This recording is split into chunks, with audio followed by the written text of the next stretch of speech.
And welcome back to the Deke Show here on the Big 870 WWL. I'm Deke Bellavia. We'll be here with you to midnight.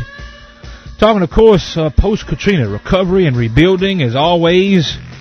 Also, we'll talk a little entertainment, a little culture, a little later in the program as well, as we're having the taste of the town, the fundraiser for the Louisiana Restaurant Association with Tommy Santanovich. Also on the menu tonight, we have State Representative Cedric Richmond will join us, and we'll talk about satellite voting and is it necessary for a fair election. And right now, our very special guest is Dr. Walter Block. He's a professor at Loyola University in New Orleans, and we're talking about the high cost of living. I guess skyrocketing, Dr. Block, may be a better little term to put in there, but man, everything seems to have gone up, and for some folks, Dr. Block, everything's gone up, but maybe their income has stayed the same, or for some people who work down here, their income may not be the same post-Katrina. Yes, I think you're right. Prices for several things at least, and many more that I might not be aware of, are going up.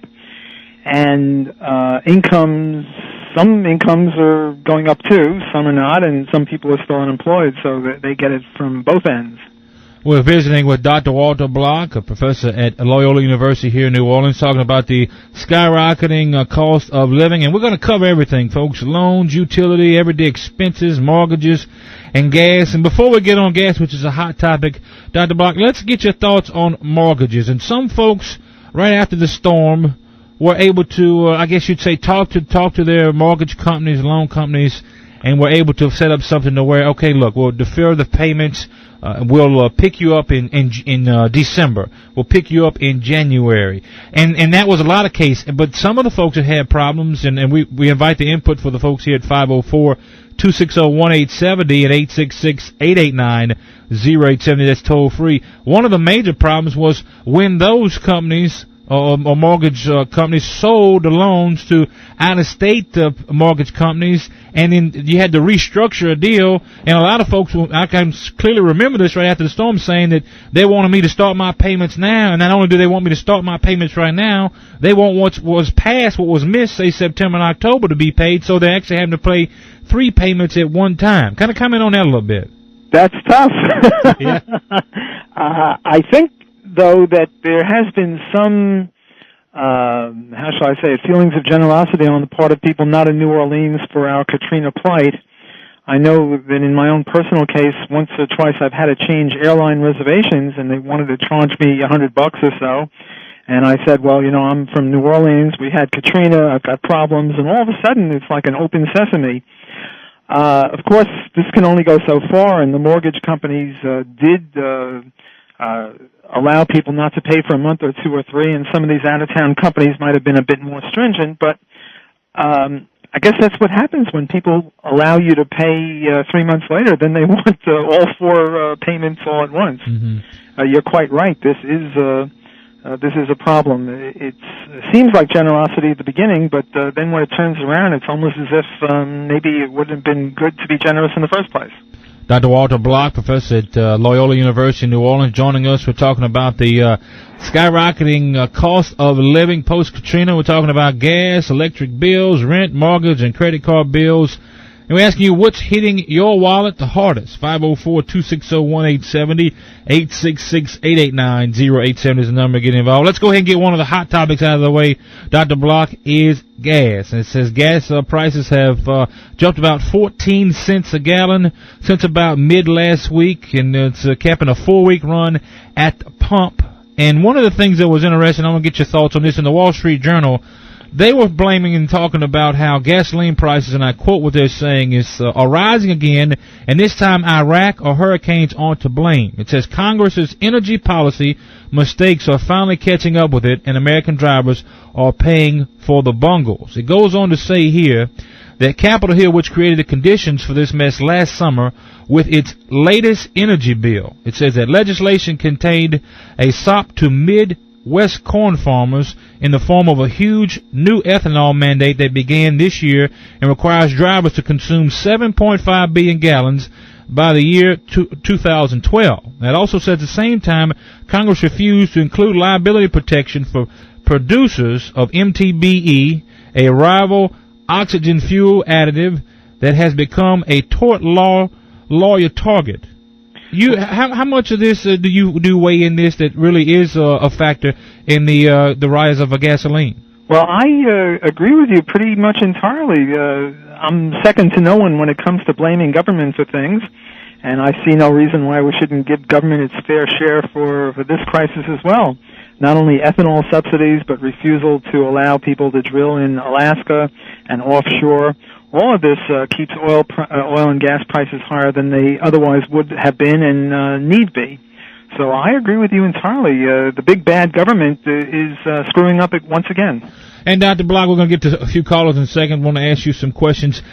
Estimated now that we could see $3, if not higher, this summer, obviously because the folks on the road more. They're expecting, it may be up to national average over $2.60 a gallon by sometimes in April. I mean, this is an awful lot. And when folks, and I know you talk about this and budget, when folks are trying to plan budgets, I don't know how you plan that when you go from, one part of the year from $2.30 to, I got today it was $2.42 a gallon, and the national average by sometime in April could be over $2.60 a gallon. I mean, that's an awful lot, especially for folks who make a pretty large commute each day. Yes, I think what will happen is people will start to carpool more, and will go to smaller cars that get better gas mileage. And people might, who are on the margin, might take buses more. These are various ways that people will tend to adjust to the higher prices. All right, Dr. Block, we got a few folks I want to talk some recovery and also mortgage and the gases. So let's move on and let's take a few calls. Let's go to a cell phone call for Jason. Jason, thank you for calling WWL. We're on with Dr. Walter Block of Loyola University in New Orleans. Thank you for taking my call.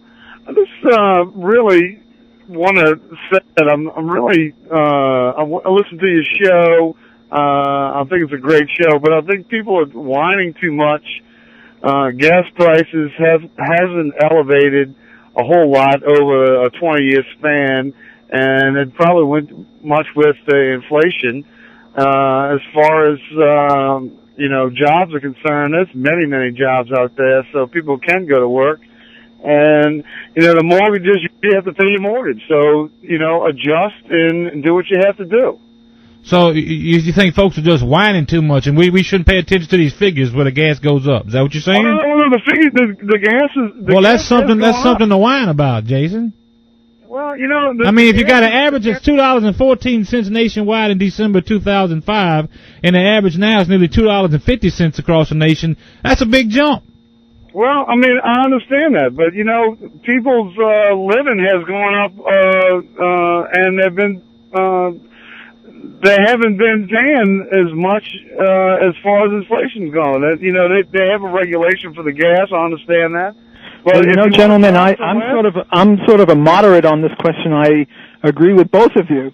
I certainly am in favor of whining, especially against the government. On the other hand, I agree with Jason, the caller, that there is something to be said for not whining, and also for not calling for laws to stop it or laws against price gouging or anything like that, because prices have a role to play, and when they go up, it's a signal that there's a greater scarcity, and it also is a signal to the market to go produce more gasoline.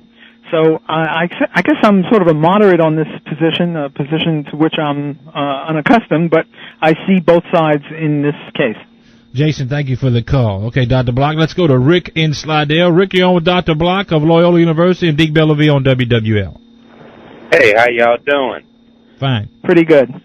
All right, I was calling about the mortgage situation, getting off the gas subject right now. Okay. The problem I'm having right now is I have applied and been approved for SBA loan, and I requested a relocation request, and I'm waiting on that. In the meantime, I haven't paid my mortgage. My house is unlivable, so I'm forced to live somewhere else. I have a mortgage with a house I can't live in, and what I'm worried about is that the mortgage company's going to foreclose on the house. I will have no place to go back home or to fall on if there's some kind of buyout money, and that's a lot of worries for me and my family because we lost our equity. We didn't have flood insurance, unfortunately, but what happens, if the mortgage company repossesses the property, forecloses, and all of a sudden you're left with nothing? Well, again, I guess I see a moderate position. I certainly empathize with your problem. On the other hand, the mortgage company represents people who have entrusted the mortgage company with money. Some of them are widows and orphans with fixed incomes and who are poor, not all, but some. And they have, obviously, a fiduciary responsibility to the people who invest with them. So it's one of these problems that if you don't have insurance and you get hit by a storm, well, then you have to take a hit. Well, I understand that, but, the problem is there's many people in the same situation. And the problem is everybody's waiting on the floodplain, waiting on the government, waiting on this and that.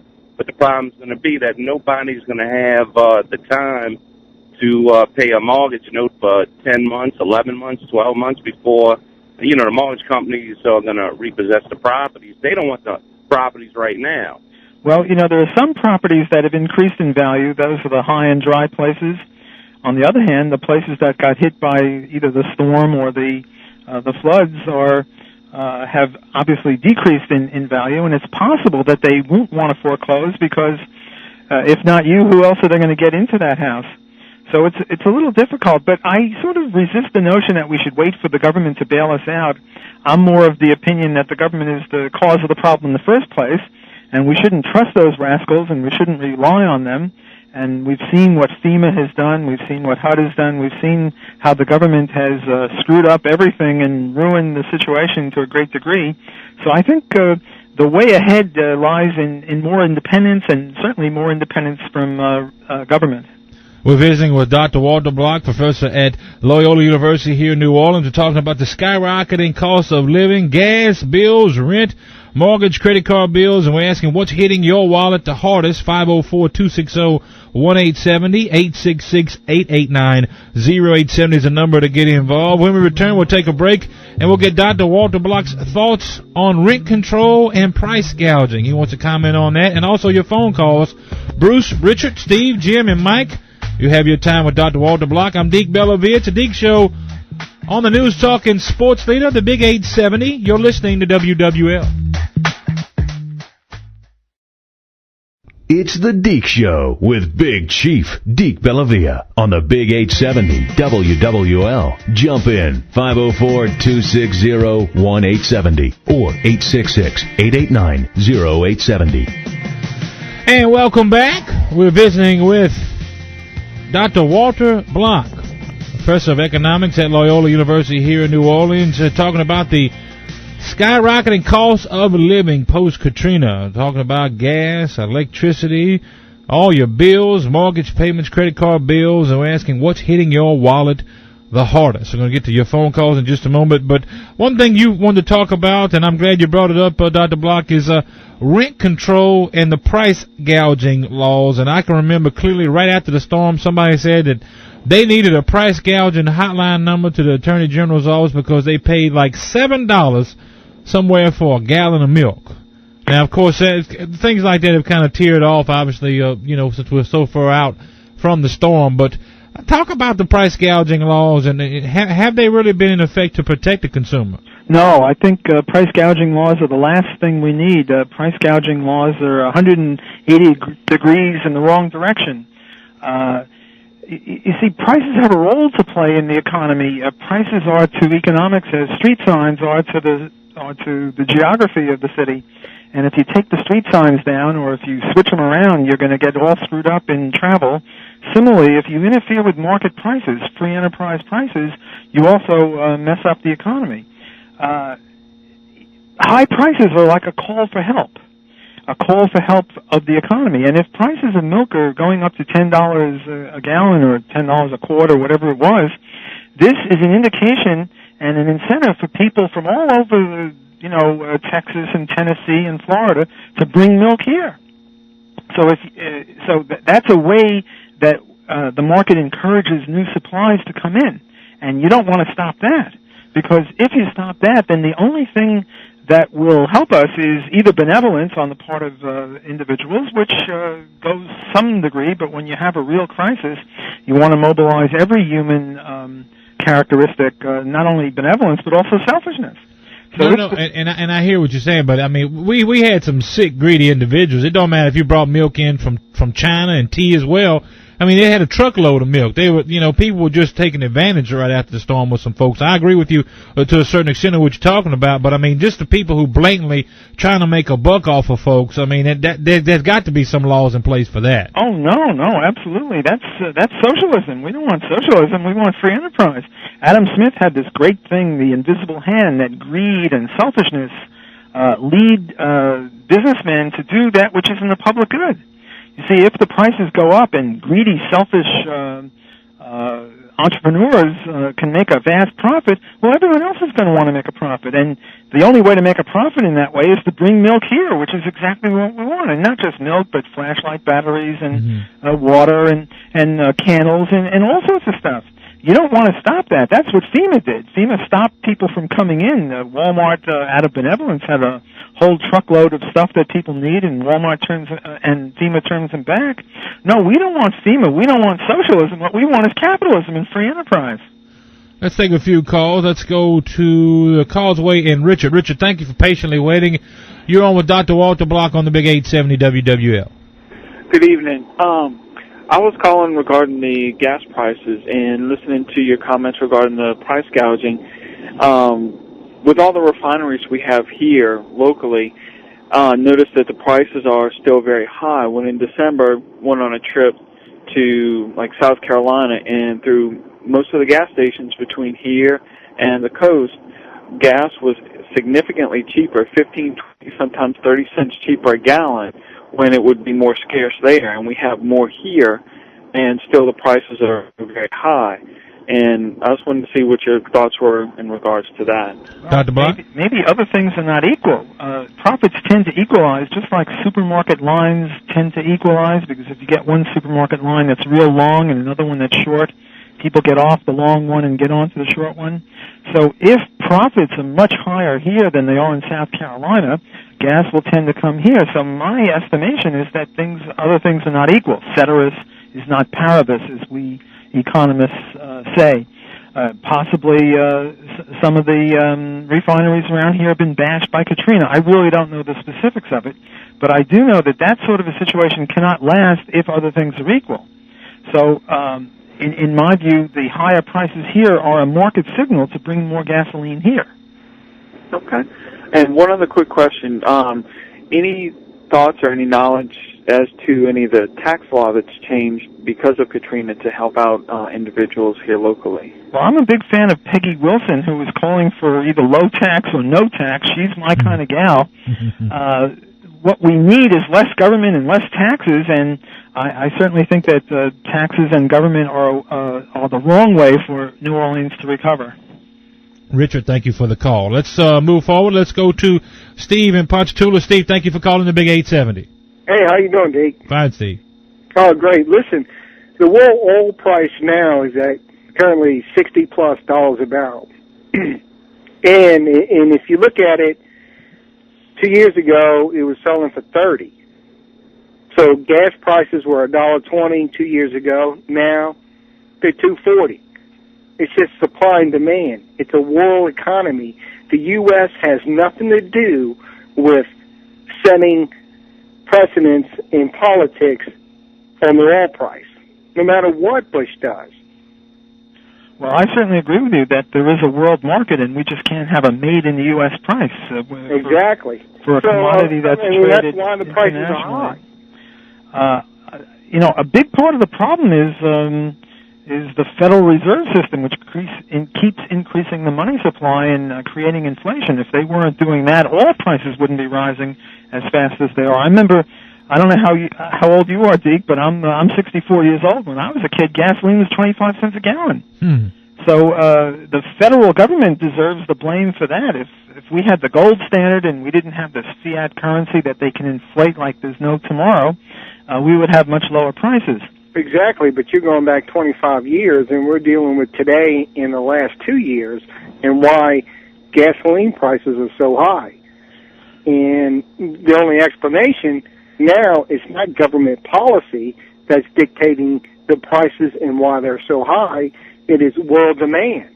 Well, I think it's both. There's inflation plus the fact that, as you say, there's an international supply and demand, and prices are going up. The U.S. does have some of the blame because they're not allowing offshore drilling as much as the market would. They're not allowing drilling in Alaska, and if those oil supplies came on stream, we'd have more, and the war in Iraq knocked out a lot of capacity there.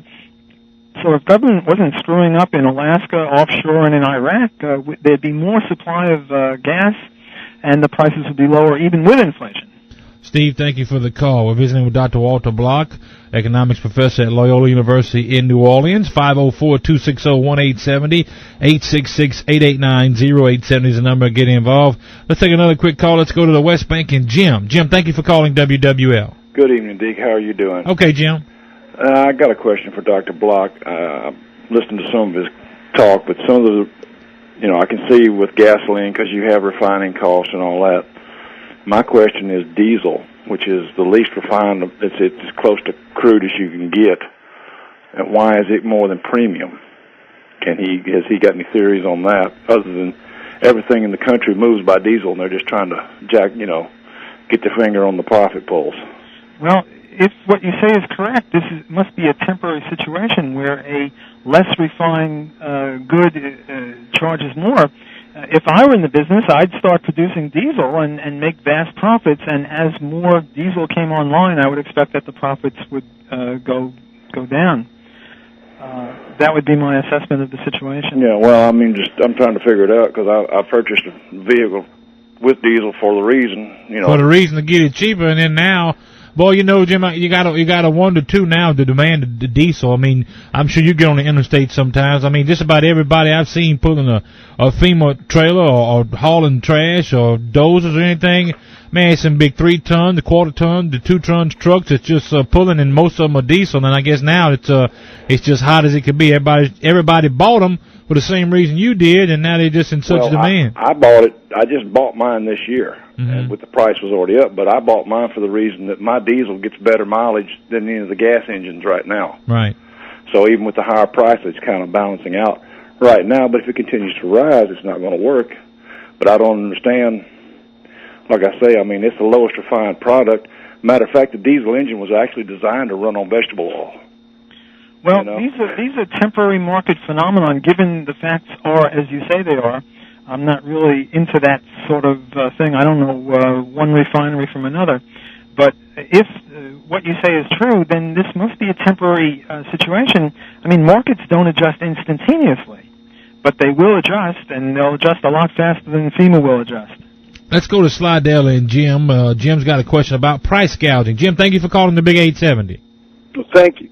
I have a question for the doctor, and that is, if prices are rising in Louisiana and increasing your profit, and they're going to send more gas to Louisiana, doesn't that create an artificial shortage in other places where they will then rise their prices again? Now, if prices went up 30 cents in the past month, my salary's not going to go up 30 cents an hour. I'm not going to increase any money until another year when my contract comes up. So now inflation is going to outpace my ability to pay. Well, happily, wages are going up too. You pass McDonald's or Burger King, and they're advertising high salaries and big bonuses for signing and bigger bonuses for staying on for a year. So there are salaries, but I don't think that there's going to be an artificiality. What you have in economics is a law of one price, namely the same kind of goods tend to be the same price everywhere with due allowance for transportation costs. There won't be any imbalance. If the prices are higher here and gasoline comes here, then the prices will go down here to where they are in South Carolina or whatever, and we'll have some sort of balance where the gasoline is spread out along the country in accordance with the consumer's desires. We're visiting with Dr. Walter Block, economics professor at Loyola University here in New Orleans, talking about the cost of living, how it's going up. When we return, we'll get his thoughts on rent control. Sam, Johnny, Gus, and John, I'll be right back to you and more with Dr. Walter Block here on The Deke Show on the News Talk and Sports Leader, the Big 870. This is WWL. And our special guest this hour, Dr. Walter Block, economics professor at Loyola University here in New Orleans, talking about the skyrocketing prices, cost of living, everything from mortgages to electricity bills and so much more. We're asking what's hitting your wallet the hardest, and now we'll get the doctor to kind of comment on, Doc, rent control. And this has been something I can remember going back to when the governor set a date or nobody could be evicted by a certain time, and all that was evaporated, and now and then rent control and so much more. Your thoughts on rent control, and I guess will there be rent control here in New Orleans and the surrounding areas? Well, I hope not. Rent control is a horrible violation of the free enterprise ethic of free prices that are determined by supply and demand and market-driven. New Orleans City Council President Oliver Thomas has called for rent control to deal with higher rents, but this is the exact opposite of sense. This man is a menace. He should not be reelected, in my view. Well, I have to disagree with you there, because I think in certain situations you got to have rent control. I mean, they got it in New York, they got it in different places. I mean, why not have it here too? Well, because it ruins housing. In New York, they've got a lot of abandoned buildings. You ought to go take a look at the South Bronx and parts of Harlem and Bedford-Stuyvesant. Right, and you can go to 31st Street and Murray Hill in Manhattan, and you can find rent control right there in some of the highest falutin parts of the city too. That's true. You are absolutely right there. But those places are good despite rent control, not because of rent control. Look, suppose you had $1 million that you inherited from your Aunt Tilly, and you had a choice of building a couple of buildings in New Orleans with rent control, or building a few buildings in, Mississippi without rent control. Where would you likely to put your money? Obviously, you don't want to mess with the likes of City Council President Oliver Thomas, who's going to dictate to you what kind of prices and whether you can evict non-paying tenants. You'd say, the hell with New Orleans, I'll build in Mississippi. Well, we don't want that. We want people to build in New Orleans. Let the people in Mississippi have rent control. That'll help us. What we ought to do, if we want to help New Orleans, is to try to get everyone else to have rent control except us.